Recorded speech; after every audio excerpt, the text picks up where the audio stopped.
I did post a video concerning that topic, generative AI in drug discovery, development, and design.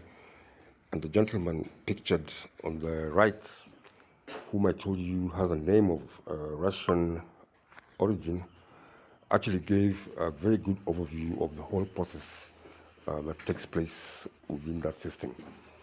And you want to know, as reflected in that video as well, that he owns a lab somewhere in China, which he developed by using seed funds from various venture capitalists. Quite a sizable sum, if I would tell you. So these generative AI models, according to him, in his company, at least have gotten a success rate which is maybe in the region of 80 to 90%. And he also gives the elaborate difficulties of the whole process of drug design, whether it is by use of generative AI or the conventional methods, from discovery of the molecule up to the time when there is approval.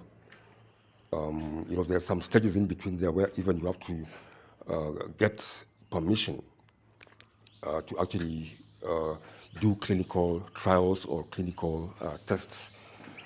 So in some instances, he estimates that it could take as long as a decade, to develop a drug.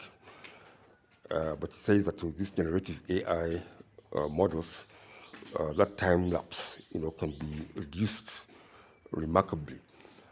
So this is just to follow up on the same issue, which was very well elucidated by the gentleman.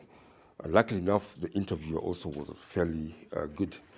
So that whole video, I'm still actually watching the whole of it. I only give you tidbits and pieces from it, but I think it is worthwhile still to look at it more and to gather more information and details of this whole process, including the management of these pharmaceutical companies.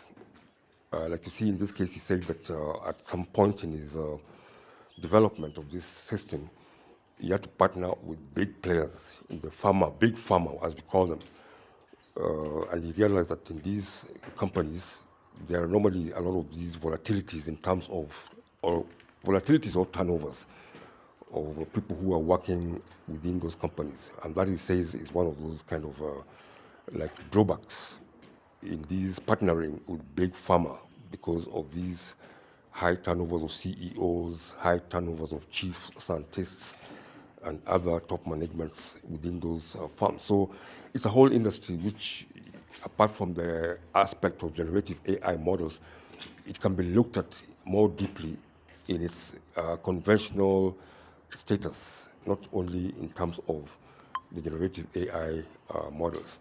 So I think that is quite useful, in my view, for anyone who would want to take interest in what goes on there. Because actually this is very practical, because even in our fields, sometimes we mention some of these aspects.